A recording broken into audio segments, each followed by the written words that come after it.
Hey everyone, welcome to another episode of the Voices for Voices TV show and podcast.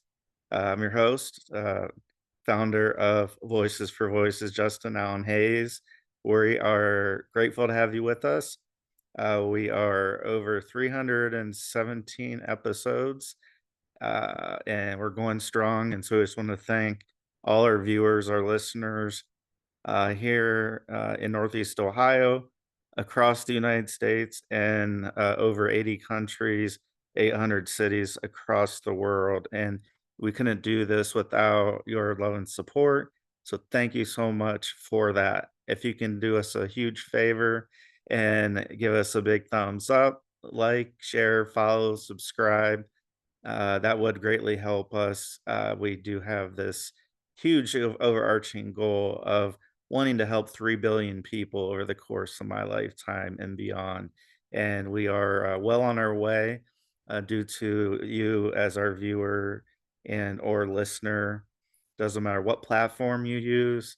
Uh, Thank you so much. Even if you've only tuned in for a second, we greatly appreciate you, your time, your talent, and your treasure. Speaking of treasure and talent, this episode, as well as the following episode, we're going to be doing with a an individual who is uh, running, not physically running, but running for the governor position in the state of Oregon. Brittany Jones also goes by BJ, so you can correct me as we go on. But eh, Brittany is a an individual from the research that I've done and mutual acquaintance, a human trafficking survivor. Uh, is very, uh, very keyed in on not only helping people, uh, but especially as it relates to trafficking survivors, individuals that if they are doing the human trafficking themselves, uh, she from my understanding, wants to bring some law and order to the state of Oregon, and I'm going to let her share all those details. Uh, but I just wanted to say at the beginning, welcome. Thank you for joining us, and thank you, BJ, for joining us on the show. No problem. Thank you for having me. This is the first podcast I've been in a while, so I'm looking forward to it. And it is a very important topic that we're discussing today, especially in the state of Oregon, which I believe we'll be covering that as well. Yeah, absolutely. So maybe we can get started on uh, have you lived in Oregon your whole life? Are you a native Oregon? And I know you also have a native indigenous background as well. If you could maybe go into some of that too, would be helpful to get us started. So I was born and raised in Oregon, and I lived here the majority of my life. When I was 18, I did join the military. But my younger years were and connected to the Indigenous community. I was learning how to jingle dress dance. We had ceremony in our home, went to powwows, potlucks, and gatherings. And then at one point that stopped because my mom graduated college and ended up having to join the workforce and keep a roof over all of our heads. Mhm. And then I grew up in the Mexican culture with my other part of my family. And then as an adult, I reconnected. And I am Indigenous, but I'm not a part of any of the tribes in Oregon. I'm Patawomeck, and that tribe is actually from Virginia, so way on the East Coast. And I haven't been able to physically visit them yet, but I do talk to my family over there regularly since reconnecting. But I honestly, I've moved away from Oregon quite a few times, and I just keep coming back. There's not no place, this is home. This is home for me. Yeah. Uh, what what's Oregon known for as a state? uh, uh, good, bad, indifferent, just from a, for instance, when, for me being from Ohio, whenever people hear they think of, Ohio State University, excuse me, sports, and even traveling across the country, across the world, let's see hats and merchandise on, and not being from Oregon, I'm just curious what's known for, the climate, uh, any background on that, just to, as we, start digging our way or building our way into uh, to your platform. Well, honestly, I think if it is known for anything, it is the Oregon Ducks, the football teams, you know. Nice. However, um, in my experience in other states, a lot of people don't actually even know where Oregon is, or they say, "What's Oregon?" And I have to be like, "Well, it's between California and Washington. It's just kind of there." But whenever I talk about Oregon, I was like, we have desert, forest, coastal, plains. We have a lot of different biomes in Oregon. It's a wonderful place to explore. And when you're like central in Oregon, you can almost get anywhere, the coast, the desert, within a couple hours. Yeah, that is definitely distinguishing from uh, almost all of the United States, to have such that wide variety of having the coast as well as the other aspects. Uh, let's see. Let's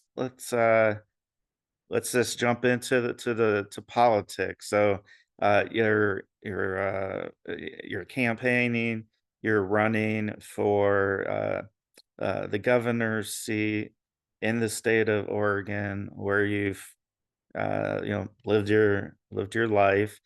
And before we get into the platform and what you hope to do on day one, and the first 60-90 days, what what got you even interested in politics? Um, Honestly, it was kind of like a gradual, like, I remember in the military in my first time voting, I kind of opened my eyes a little bit. And then when Trump started running for office, it really opened my eyes that, if anyone like that can run for office, and we really got to start paying attention. And the second time he ran, that's when I was like, you know what? Well, before that, I said, I'm going to put my hat in the ring as soon as I'm old enough. And Mhm. so I actually ran for president. And that was my first time really jumping fully into politics. And it was a Okay. very steep learning curve. And I also learned that a lot of other people don't understand how the government actually works. And so it made me educate myself even more to be able to educate others on that whole process. And I kind of it went from 0 to 60 pretty quickly. and and we always planned on running for governor, like my team, if I did not get president, because I was running unaffiliated. We all know the odds of that. Mhm. I am running as a Democrat on the state level, which was part of the strategy to get me into office. And then in the future, we do plan a presidential run again because, a lot of things are just going downhill, and I have children, many other people have children, and we have to protect their futures. Can you talk a little bit about what that means about protecting the future, what that means to you? I have a 6-year-old daughter, and you having children as well. Just so people understand, like, when we say, "Yeah, we want to protect children," and it's like, okay, well, how, or what are the ideas and the thoughts that you have around that? It's a really big issue. There's a lot of different avenues you can go. We can start with making schools safer, as well as Mhm. putting funding into schools, not only for the gun violence that we see today, but for the mental health help of students and faculty and pretty much anyone in America right now at this point could use some help to handle everything that's going on. And then also following Indigenous leadership.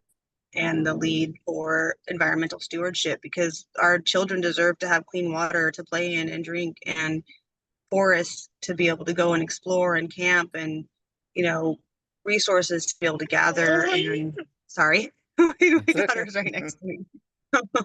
Shh, Hmm. you gotta be quiet. It's okay. Um, and making sure that they have access to that, that their environment's clean, that they can go to school without fear for their lives, that they can grow up with their freedoms to be able to be who they are, um, and without fear of repercussions, like being able to be transgender, being able to be a BIPOC child, being able to be look different or be different than your peers without being bullied and attacked, especially by adults in politics. And making Absolutely. sure all of that is handled. Yeah, and it is so important because it, from my perspective, all those just hit home. Uh, and talk about you know daughter going to first grade, and when you drop her off or walk her to school, uh, and you have a pickup plan, whether it, they ride the bus or drive to pick them up. It it's always been, I guess, just one of those. It's not a guarantee, but we just expect it. Oh, okay, yeah, we're gonna go pick up our child at the end of the day, or the bus is gonna come to drop them off or to pick them up. And then, as you mentioned with that school violence, it's crazy because it's like, oh my gosh, like this could happen literally anywhere. And it's scary to think about that.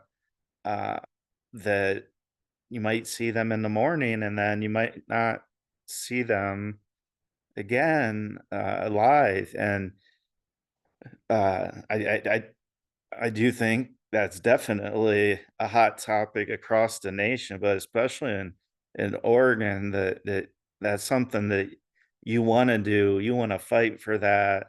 You want that to be part of the makeup of yourself, your character, of your platforms. And so I just want to say thank you for being someone that is willing to stand up, because it's hard to stand up. It's easy to be a bystander and just let somebody else do that. Let somebody else worry about that. So I wanted to thank you for that. Um, how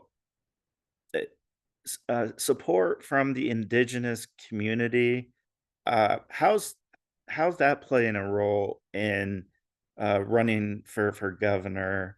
Uh, at, the representation of them, and how and I don't know how the process goes, like if you have to talk to the chief or somebody to get their blessing, or can you just go through that process a little bit? So to be able to get like endorsements from tribes, I would have to reach out to council. And a lot of natives don't actually participate in American politics. Okay. It's that we have a lot of trust issues with the ongoing genocide, MMIW, the violation of treaties constantly. I'm not endorsed by any tribes at this point in time. There's I volunteer for Indigenous now, and Okay. Hannah Shooting Bear has helped guide me a lot in the proper way to Mhm. reconnect as an adult. And she's given me a lot of advice, and she gives me a lot of advice through the campaign as well. But that doesn't mean it's an endorsement. So it's a lot of sitting and listening to elders and making sure that I'm doing what I can to move forward in a good way and to fight for our community in the correct way that is needed.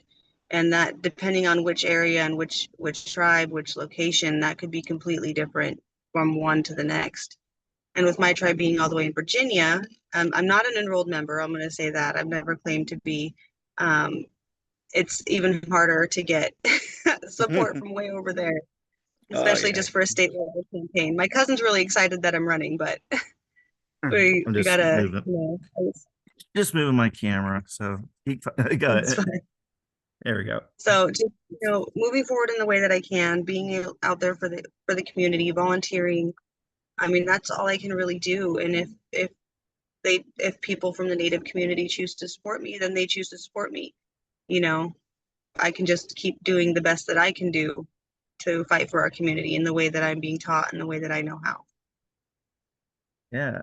Uh, Something I've wondered about, like, is there when you decide that you want to run for office, is there paperwork you have to fill out? Like, how would somebody who's watching and listening that be inspired by you, and say, "I've always wanted to," and maybe this might be the spark that might have somebody or some buddies want to do that and go, where do I start? Like, I wanna run, I don't know what to do. Can you just at a high level, talk about, what you have to do to just get the process started so that you are on the ballot and, all those legalities, I guess.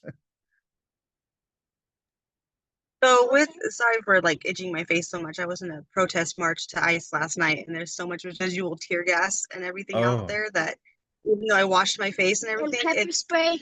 she was not there, by the way, but oh, okay. I'm still very itchy from it. But Uh-huh. yeah, to run for office, it's really not as complicated as they make it seem. You have to have a campaign committee set up. If you raise or spend over $5,000 at the state level, and then like right now, I have to do a declaration, a candidate declaration. I can't remember the exact name of the form off the top of my head, Mhm. but it is to declare myself as a candidate to get on the ballot. It's just $100 fee for governor, Okay. and for an incumbent, I believe it's $150. So it's really a simple process. I would say the hardest part is the financial reporting Yeah. because the FEC was on the federal level, and then the states, when you're running at a state level office, it's a different reporting system that I'm still learning. Luckily, we haven't really had any donations or anything yet that I have to worry about reporting. So once we do, that's going to be a huge learning curve to learn that system for the state of Oregon. And I'm hoping I have a treasurer before then because I hate I hate doing that part of the campaigning. Yeah, yeah, you wanna spend your time doing. Yeah, Yeah, uh, so do you have to be an outgoing person, or can maybe an introvert? I'm just wondering the type of people, 'cause, we see people on TV or we hear them on the radio, uh, and and it's and I've always just thought, like, wow, like, there's there's a lot of things you gotta do in the public or try to do media-wise, with this being one of those avenues for you. It is that something that, if you were to recommend to somebody who is looking to run or have an interest, and they're like, "But I don't how am I gonna be on, uh, I don't know, a TV show, a podcast, a radio show?" Um, and then for you, is it natural for you, or has it taken a little bit for you to just, uh, I don't know, just kind of work through?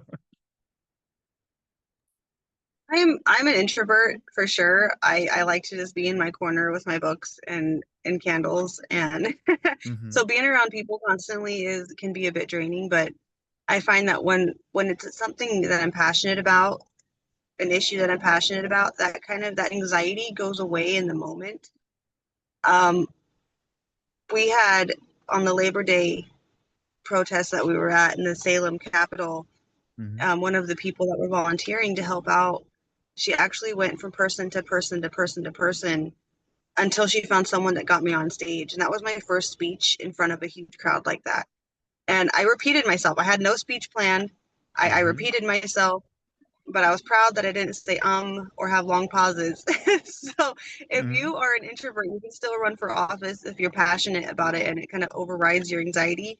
And especially if you have people on your team that are willing to kind of be that battering ram for you, that persistent, hey, get her on stage, hey, do this, like get her out there.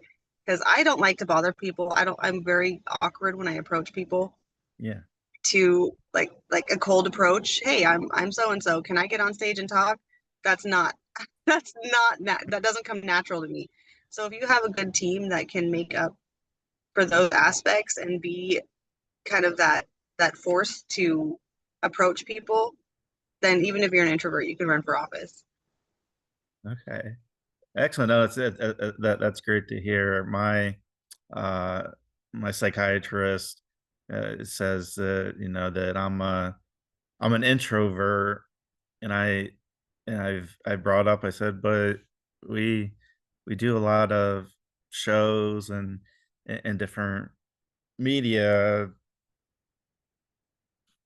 TikToks and all those, and what he had said was, he goes, but what about the rest of your day? Like when you're not doing that, like when you're not recording or filming, and what do you do? Like, are you, I don't know, say like the social butterfly, but are you that type of person where you can walk in and just have a conversation with?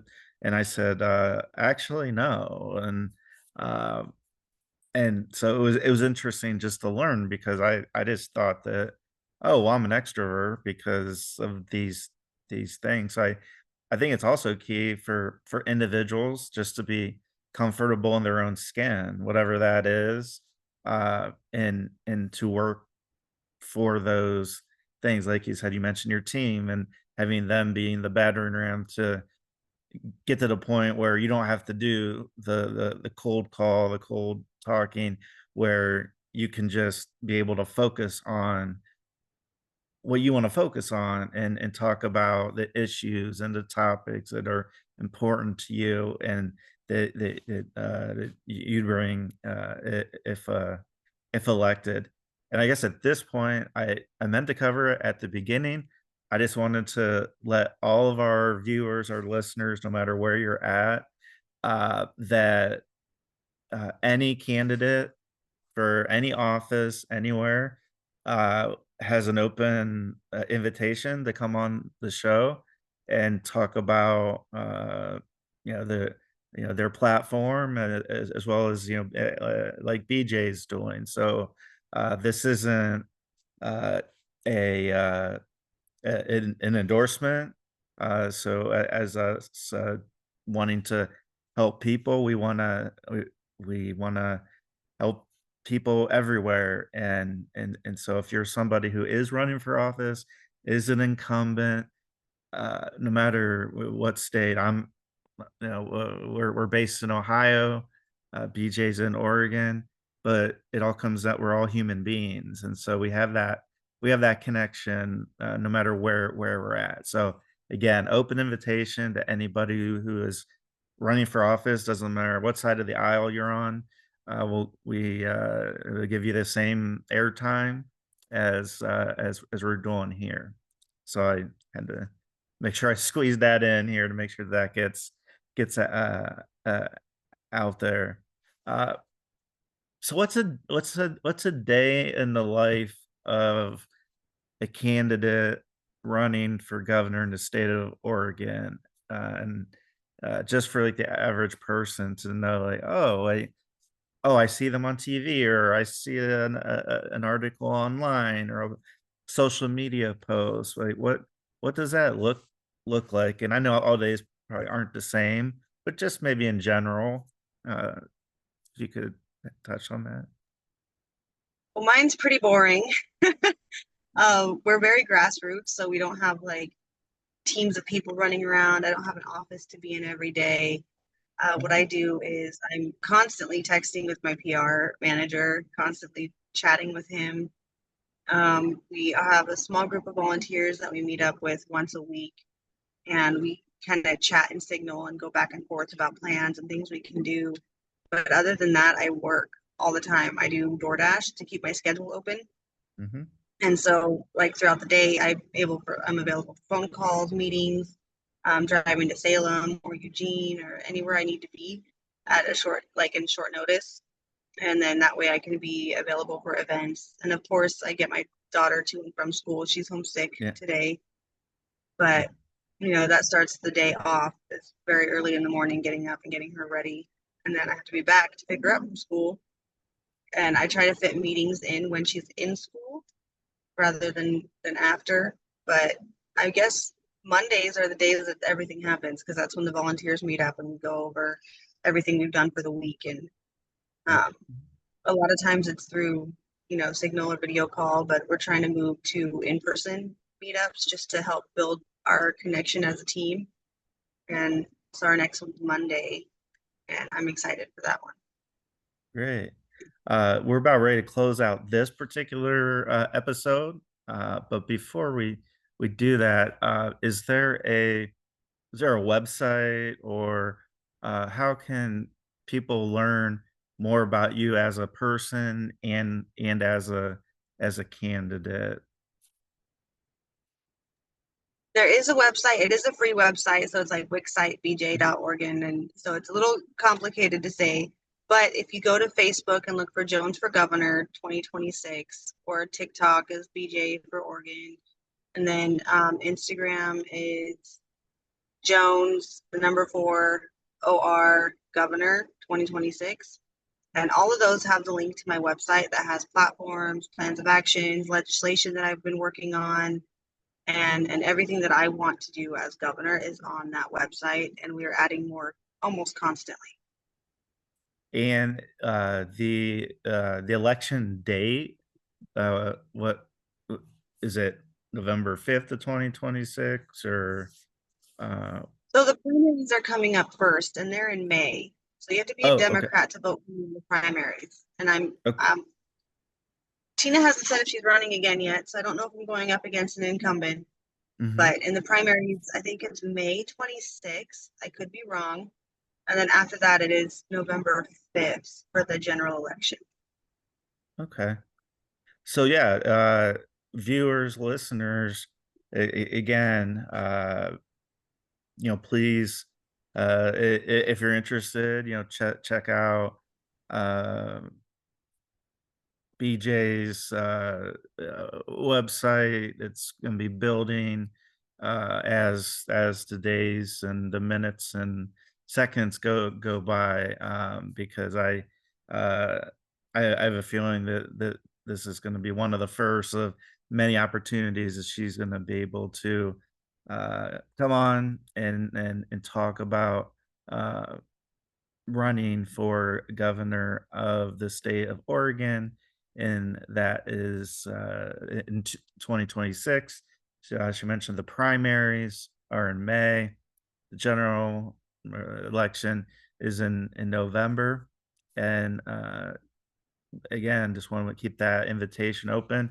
Anybody who is running for office, whether you're an incumbent, at large, you're more than welcome to come on our show and share information about you. So uh, we invite you to check out Brittany Jones, uh, running for the governor seat in the state of Oregon in 2026. We want to thank her for her time. She's so gracious and gonna spend another episode with us. And in that one, we're gonna be digging into her platform. Day one, first 30, 60 days. We're gonna talk about some hard topic of human trafficking, sex trafficking, and some of those topics that really differentiate her from say the past. So we invite you to come back. Thank you for all our viewers and listeners here and across the world. Thank you, BJ, for joining us on this episode and for joining us on the following episode. And just we thank you for that, and we hope that you, our viewers, our listeners, that you continue to be a voice for you or somebody in need. And until next time, this is Justin and Alton Hayes, and I am signing off. We'll see you next time. Thanks, everybody.